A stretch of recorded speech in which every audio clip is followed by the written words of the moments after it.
Hello everyone, আসসালামু আলাইকুম।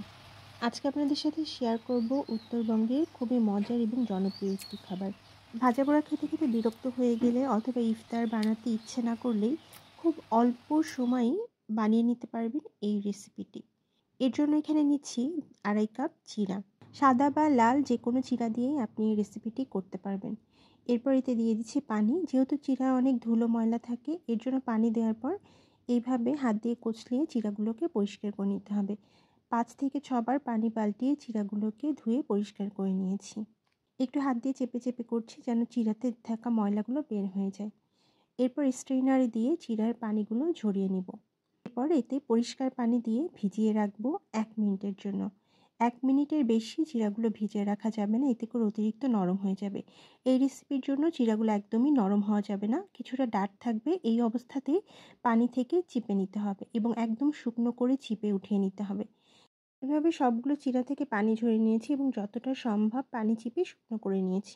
চিড়াগুলো চিপে নেওয়া হয়ে গেছে। এখন রান্নার জন্য চুলায় একটি ফ্রাইং প্যান দিয়ে দিচ্ছি এবং এতে দিয়ে দিচ্ছি 2 চা চামচ ঘি। আপনারা চাইলে শুধুমাত্র ঘি দিয়েও এই রেসিপিটি করতে পারেন। আমি এখানে ঘি এবং তেল দুটোই ইউজ করছি। এরপর এতে দিয়ে দিলাম 3 টেবিল চামচ সয়াবিন তেল। তেল গরম হয়ে আসলে স্প্যাচুলার সাহায্যে নেড়েচেড়ে পুরো প্যানে ছড়িয়ে দিলাম। এরপর দিয়ে দিলাম 3 টেবিল চামচ পেঁয়াজ কুচি। দিয়ে দিলাম 4টা মরিচ যেটাকে চিড়ে নেওয়া হয়েছে।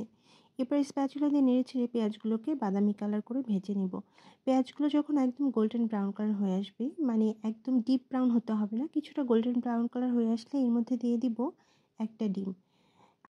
2.5 কাপ চিড়ার জন্য আমি এখানে একটা ডিম দিচ্ছি, আপনারা চাইলে 2টো ডিমও দিতে পারেন। এরপর দিলাম 1/3 চা চামচ লবণ। এখন স্প্যাচুলা দিয়ে নেড়েচেড়ে ডিমগুলোকে এইভাবে ঝুরি করে নিব। একটু স্প্যাচুলা দিয়ে এভাবে ঘুরিয়ে ঘুরিয়ে ভেজে নিতে হবে যেন ডিমগুলো দলা না পেকে যায়। স্প্যাচুলা দিয়ে চেপে চেপে ডিমগুলোকে এইভাবে ভেঙে নিব এবং ঝরঝরে করে নিব। ডিমগুলো যেন দলা হয়ে গেলে আবার খেতে ভালো লাগবে না, এই জন্য একটু স্প্যাচুলা দিয়ে চেপে চেপে এভাবে ঝরঝরে করে নিতে হবে। ডিমগুলো যখন কালার পরিবর্তন হয়ে আসবে সে পর্যায়ে বুঝে নিতে হবে ডিমগুলো ভেজে নেওয়া হয়ে গেছে। একদম মুচমুচে করে ভেজে নেওয়ার কোনো দরকার নেই। এরপর এতে দিয়ে দিচ্ছি চিড়াগুলো। এরপর স্প্যাচুলা দিয়ে নেড়েচেড়ে ডিমের সাথে চিড়াগুলো ভালোভাবে মিক্সড করে নিব এবং এ পর্যায়ে চুলার আঁচটাকে আমরা লো ফ্লেমে করে দিব। হাত দিয়ে চেপে নেওয়ার কারণে চিড়াগুলো এরকম দলা হয়ে গেছে, এই জন্য স্প্যাচুলার সাহায্যে একটু চেপে দিয়ে দলাগুলো ভেঙে নিতে হবে এবং ডিমের সাথে মিক্সড করে নিতে হবে। মিক্সড করা হয়ে গেলে এর মধ্যে দিয়ে দিচ্ছি 4 চা চামচ চিনি। আপনারা চাইলে চিনিটা একটু কমও দিতে পারেন, তবে 4 চামচ দিলে পারফেক্ট একটা মিষ্টি হয়। এরপর দিয়ে দিলাম 1/3 চা চামচ লবণ। এখন চুলা মিডিয়াম ফ্লেমে দিয়ে চিনিগুলো চিড়ার সাথে খুব ভালোভাবে মিক্সড করে নেব। এইভাবে অনবরত নেড়েচেড়ে চিনিগুলো চিড়ার সাথে মিক্সড করতে হবে এবং চিনিগুলো এক পর্যায়ে গলেও যাবে। এইভাবে মিক্সড করে নেড়েচেড়ে চিড়াগুলোকে ভালোভাবে ভুনে নিতে হবে।